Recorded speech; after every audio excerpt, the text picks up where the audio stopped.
Hello, and welcome to new council member training. I'm Jessica Coakley, staff with the Mid-Atlantic Fishery Management Council, and I'm one of the many trainers you'll be hearing from. This is your introduction to the Magnuson-Stevens Act, or MSA for short. Many of the items I'll touch on my talk will be presented to you in greater detail by other trainers. After this presentation, you should be comfortable stating the MSA's fishery management mission, have a solid understanding of its unique approach to fishery management, be able to identify the 10 national standards. So if they were in a police lineup with 20 standards, you should be able to pick them out, and locate information on MSA requirements and guidance documents. On page 1 of the MSA, it's stated that Congress finds and declares a national program for the conservation and management of the fishery resources of the United States is necessary to prevent overfishing, to rebuild overfished stocks, to ensure conservation, to facilitate long-term protection of essential fish habitats, and to realize the full potential of the nation's fishery resources. With this statement, Congress has laid out a clear mission for federal fishery management in the U.S. The MSA has been an evolutionary process. What we refer to collectively as the Magnuson-Stevens Act was originally enacted as the Fishery Conservation and Management Act of 1976. It was passed by the 94th Congress and signed into law by President Gerald Ford. The MSA has been amended many times over the years. Two major amendments were the Sustainable Fisheries Act of 1996, and then about 10 years later, the Magnuson-Stevens Fishery Conservation and Management Reauthorization Act of 2006 was signed into law by George W. Bush in 2007.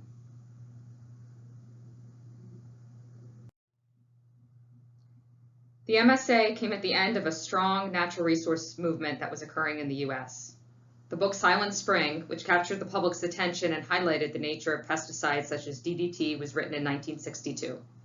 New agencies were being formed and new public laws were being developed throughout the 60s and early 70s. Notably, the Multiple Use Sustained Yield Act, Clean Water, and Clean Air Acts came out of this time period.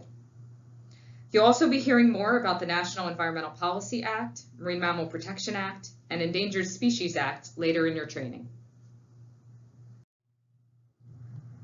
Prior to 1976, and with the exception of state waters, federal waters management was non-existent and included a patchwork of international treaties which began 12 miles off the coast. A primary impetus to the Fishery Conservation and Management Act was to extend the exclusive economic zone 200 miles and eliminate domestic competition with foreign fishing fleets, which were fishing very close to our shores. The law is named after U.S. Senators Warren Magnuson of Washington State and Ted Stevens of Alaska, co-sponsors of the Fishery Conservation and Management Act in the Senate. 4 decades ago, they helped lay the foundation for the regional, science-based, participatory form of fisheries management that we have today. They also may have been laying the foundation for the current fashion, because I hear that wide ties and thick black glasses are back in style. In 1976, the Fishery Conservation and Management Act established federal management in the exclusive economic zone. It expanded federal jurisdiction, established 7 national standards, with 3 to be added later, and established the councils and their special working relationship with NOAA Fisheries. It also put in place requirements for fishery management plans, or FMPs, such as the consistency with national standards and the mandatory and discretionary components of those plans. It also speaks to how the MSA relates to other applicable laws, or OWLs, not to be confused with the owls from Harry Potter, and sets up the process for secretarial review of management actions. There are other special provisions in the MSA that I'll touch on shortly. The 1996 amendment to the 1976 Act revised the focus from sheer fishery utilization and development to the long-term health and sustainability of fish and their habitats. It established specific measurable criteria for determining stock status by requiring a maximum fishing mortality threshold and minimum stock size threshold be set. It established rebuilding requirements that specify a time period, as short as possible, not to exceed 10 years with some exceptions. It prescribed optimum yield on the basis of maximum sustainable yield as reduced by specific factors, and added 3 national standards related to fishing communities, bycatch, and safety at sea. It also required FMPs, or fishery management plans, to describe and identify essential fish habitat, EFH, to minimize the effects to EFH, and set up the EFH consultation process.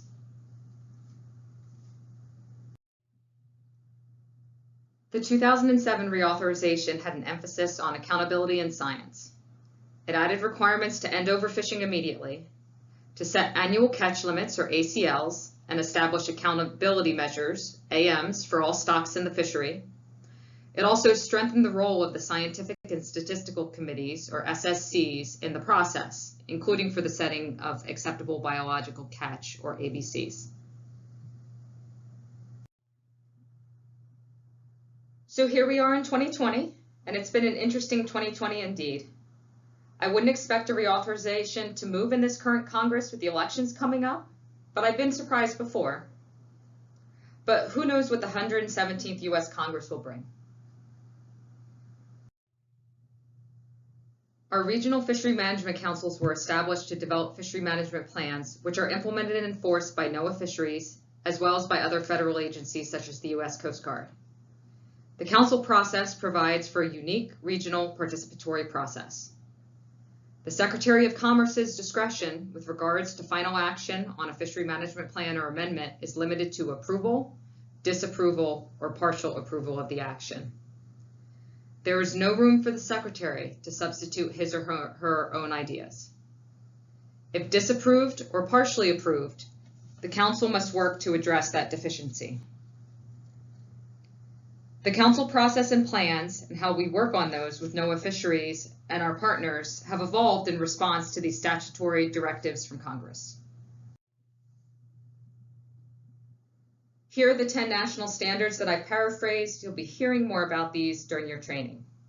They include preventing overfishing while achieving optimum yield, using the best scientific information available, managing individual stocks throughout their range, that the allocation of privileges to fish must be fair and equitable, that no such measure shall have economic allocation as its sole purpose, that measures allow for variation amongst the contingencies in fisheries, fishery resources, and catches, minimize costs, avoid duplication where practicable, account for the importance of fishery resources to fishing communities, minimize bycatch or mortality from bycatch, and promote the safety of human life at sea.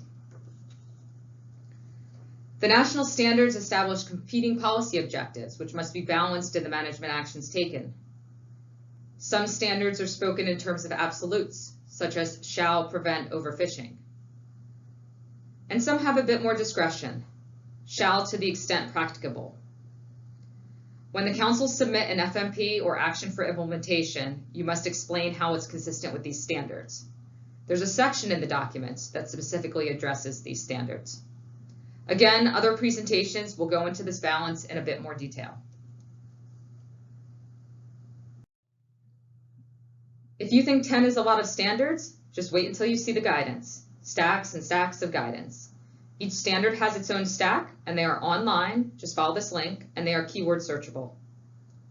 The MSA explicitly directs NOAA Fisheries to develop advisory guidelines, which are published in the Code of Federal Regulations. In the final rule to implement the guidance, there's a section I find useful called Response to Comments. These are comments and questions that were asked during the proposed rule process. NOAA Fisheries drafts a response to each of those, and it provides a lot of context as to why the guidance was written the way it was.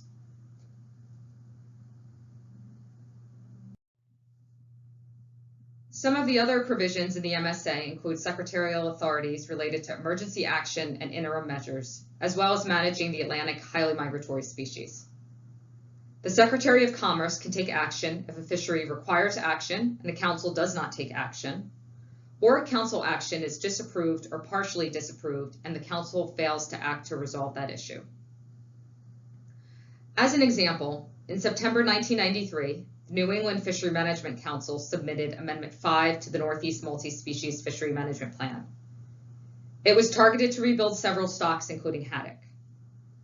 2 measures were disapproved during a preliminary evaluation, including a 5,000-pound possession limit of haddock, because the Secretary determined it was inconsistent with National Standard 1 by failing to prevent overfishing. A few months later, in January 1994, the Secretary issued an emergency rule that included several measures to protect haddock, including a 500-pound possession limit. Then in April 1994, the Council submitted a revision to Amendment 5 that included a 750-pound possession limit of haddock. This measure was disapproved by the Secretary in May 1994.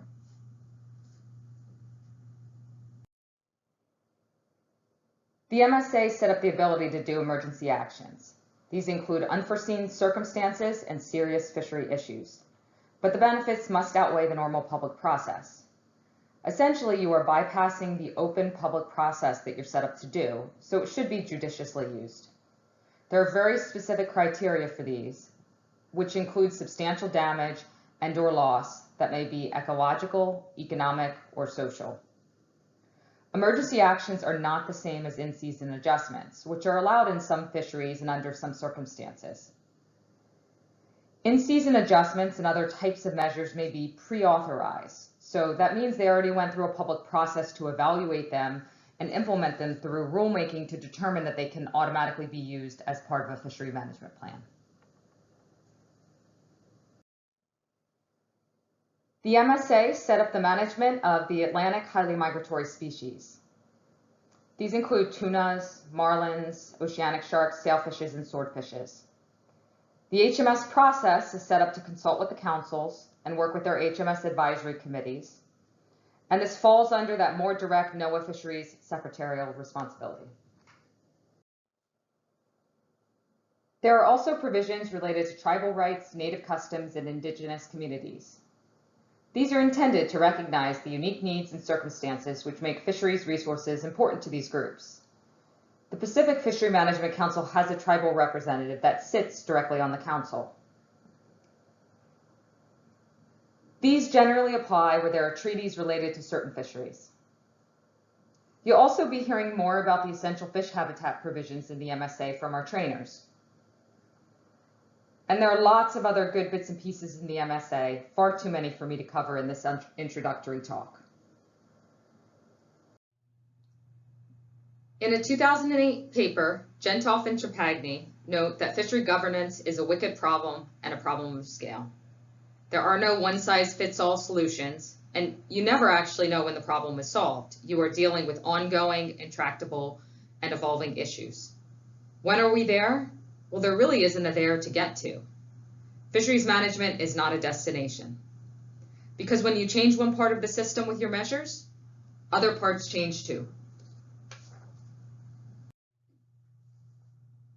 But you have the tools to work through this wicked problem in a national regulatory framework that supports a council process designed to address issues at appropriate scales. With strong MSA standards and science-based decisions, using stakeholder-driven solutions, and doing it all with an adaptive and evolutionary process. This is what we do. You'll get a chance to take a deeper dive into what we do during our Challenges in Fisheries Management panel discussion that will be held on the last day of this training.